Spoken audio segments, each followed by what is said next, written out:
今天有一个大学生到我们这儿来应聘。 Today, a university student came to our restaurant for an interview. He graduated from a key university, and his major is very renowned at his school. This time, we can only offer him the position of a waiter. During the interview, he asked a lot of detailed questions about the position. I think he might still be hesitant because he has such a high degree, and being a waiter might make him feel a bit embarrassed. Additionally, the salary we offer is quite different from what his academic background might expect, which could be another reason for his hesitation. Recently, I have seen online that many university students are looking for jobs but are facing many difficulties. Today, I want to express that while knowledge can indeed change one's destiny, for highly educated individuals, it can sometimes become a shackle. Finding a job has been relatively difficult these years, and this year, 11,700,000 university students have just graduated, making the employment environment really tough. If these university students have not yet found their ideal job, choosing the catering industry or private enterprises is actually a good option. Our company's benefits are quite good, and we highly value talent, especially those with high education, and we also help them plan their career development. Of course, if you don't want to develop long-term in the catering industry, you can come and try it first, and look for better opportunities while working. Once you find a more suitable job, you can resign. Therefore, I still hope that this university student can come to work tomorrow. Meanwhile, I also wish all job seekers to find a satisfactory job. 上海平均工资13490。 The National Bureau of Statistics stated that the current average salary in Shanghai is 13,000 yuan. This seems completely implausible, doesn't it? Around me, friends are experiencing salary reductions and layoffs. Are your friends all experiencing salary increases? That's unlikely. So how did these wages rise? Could it be that to raise wages, those with low incomes were completely excluded from the statistics? There's that possibility. Looking at the current statistical data showing an increase in wages, the next question is whether the social security base will also increase. If this social security base does increase, and your wages do not, the amount of money you take home will only decrease. Only we truly understand. 38岁失业半个月了。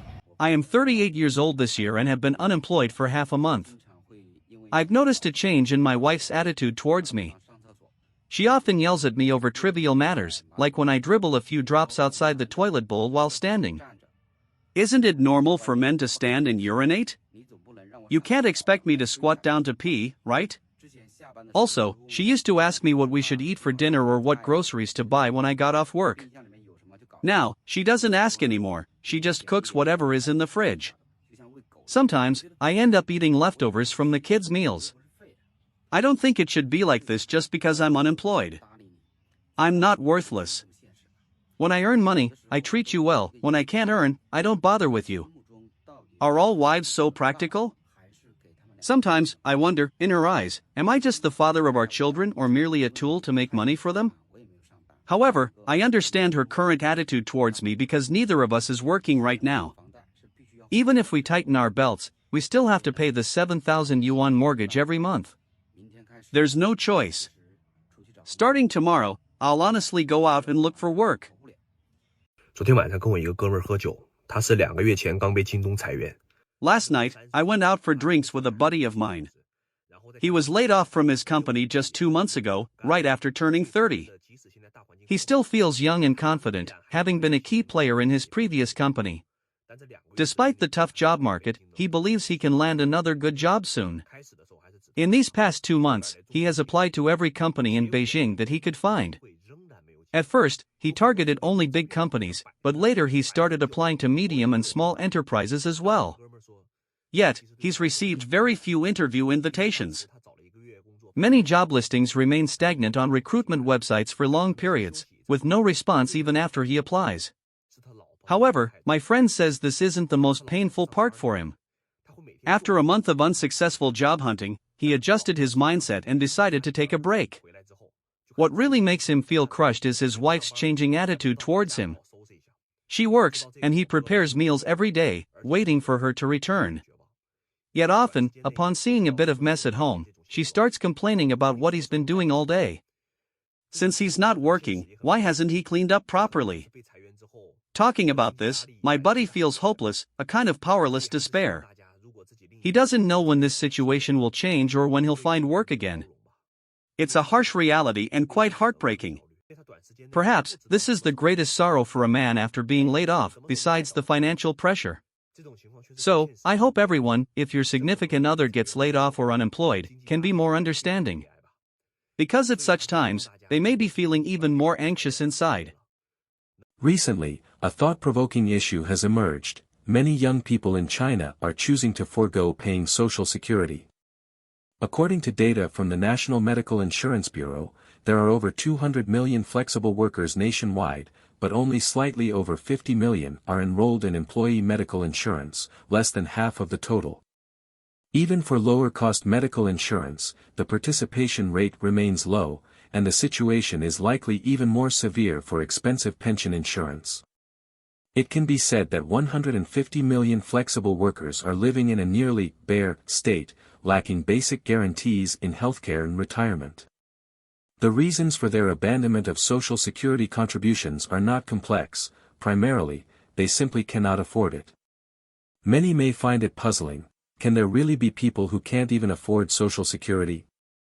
For ordinary employees of companies, Social Security may not be a major issue, but for flexible workers, it is a heavy burden.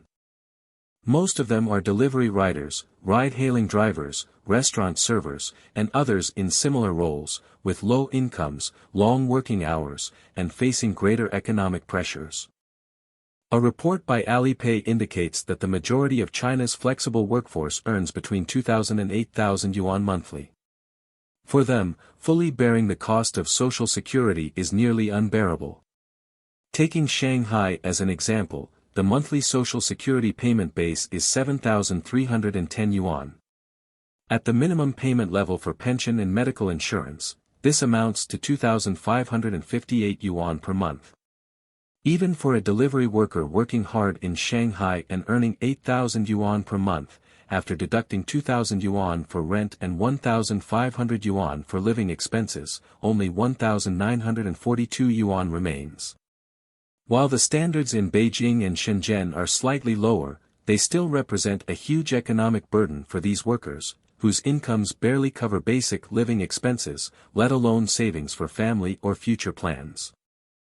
Another reason for abandoning Social Security is its uncertain future.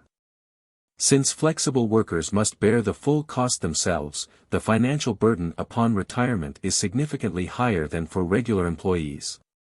For instance, in Shanghai, most of a regular employee's Social Security is paid by the company, with individuals only needing to contribute 12% of the base amount, approximately 880 yuan monthly.